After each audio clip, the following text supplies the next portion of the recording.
আজকের রান্নাটা কিন্তু আমার কাছে ভীষণ স্পেশাল, কারণ অনেক দিনের ইচ্ছা আজ আমার পূর্ণ হয়েছে।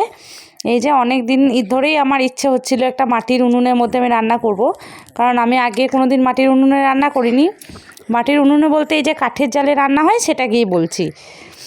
মা অনেক রিকোয়েস্ট করে এই উনুনটা আমার জন্য বানানো করিয়েছে আজকে, তাই জন্যই আমি এখানে বসে চিকেন রান্না করব।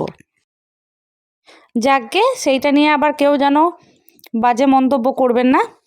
এই যে দেখুন, আজকে আমি এখানে 2 কেজি মতো চিকেন রান্না করছি। তার জন্য আমি এখানে বেশ কিছুটা পরিমাণে তেল দিয়ে দিয়েছি, তেলটা একটু বেশি করেই দিয়েছি। তার উপরে বেশ কিছুগুলো পেঁয়াজ, পরিমাণ মতো পেঁয়াজ দিয়ে দিয়েছি। কতগুলো দিয়েছি তো আপনারা দেখেই নিয়েছেন। পেঁয়াজটা ভালোভাবে ভেজে নিয়েছি, আর পেঁয়াজটা ভাজার পরে ওর ওপর থেকে দিয়ে নিয়েছি কাশ্মীরি লঙ্কা আর হলুদ কালারের জন্য। আর তারপরে আবার একটু ভেজে নিয়েছি, বেশিক্ষণ ভাজলে কিন্তু পুড়ে যাবে। আর একটু নেড়ে নিয়ে তার উপর থেকে দিয়ে দিচ্ছি, এই পেঁয়াজের সাথে কিন্তু আমি টমেটোটাকেও ভালোভাবে ভেজে নিয়েছি। আর এর ওপর থেকে এরপরে দিয়ে দিচ্ছি আদা রসুন আর লঙ্কার পেস্ট, আর দিয়ে নিচ্ছি পেঁয়াজের পেস্ট। দেখেছেন কালারটা এর মধ্যে কতটা সুন্দর এসেছে।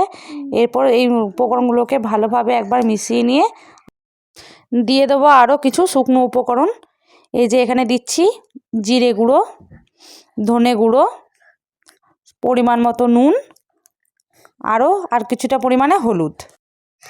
এরপর মশলাগুলোকে ভালোভাবে ভেজে নিয়ে যেন কাঁচা গন্ধটা চলে যাওয়ার পর আমি ধুয়ে রাখা মাংসটা এর মধ্যে অ্যাড করে দেবো। এই যে মশলাটা কতটা সুন্দরভাবে কষে নিয়েছি, আর তেল ছাড়া পর্যন্ত কিন্তু অপেক্ষা করব। তেল যখন ছেড়ে যাবে তখনই আমি মাংসটা কিন্তু অ্যাড করব। আর এই যে এখানে মশলা ধোয়া জলটা, মশলার বাটি ধোয়া যে জল, সেটাও দিয়ে দিলাম। আর মশলাটা কষাবার সময় কিন্তু আমি বেশ কিছুটা ধনেপাতাও দিয়ে দিয়েছি, যাতে মশলার মধ্যে ধনেপাতার ফ্লেভারটাও আসে। এই যে আবার একবার নেড়ে নিচ্ছি। এরপরে দিয়ে দিচ্ছি ধুয়ে রাখা মাংসগুলোকে। এরপরে মাংসগুলোকে ভালোভাবে কষিয়ে নিতে হবে। আর হ্যাঁ, মশলা কষাবার সময় কিন্তু আমি বাকি যে কেটে রাখা টমেটোগুলো ছিল ওগুলোও দিয়ে দিয়েছিলাম। এরপরে ভালোভাবে কষিয়ে নিয়ে তেল ছাড়লেই কিন্তু জল ঢেলে দেবো। ব্যাস, আস্তে আস্তে হতে থাকুক আমাদের চিকেন। এই যে দেখুন, দেখতে কিন্তু দারুণ হয়েছে, কালারটাও কিন্তু দারুণ এসেছে। আপনারা যদি কালারটা ভালো আনতে চান তাহলে কিন্তু ওই টিপসটা ফলো করবেন। তেলের মধ্যে যখন পেঁয়াজটা ভাজবেন, মশলা দেওয়ার ঠিক আগে কাশ্মীরি লঙ্কার হলুদ গুঁড়োটা দিয়ে একটু ভেজে তারপরে মশলা দেবেন, দেখবেন কালারটা কিন্তু দারুণ আসে। এরপর ওপর থেকে আরও কিছুটা ধনেপাতা দিয়ে নামিয়ে নেব।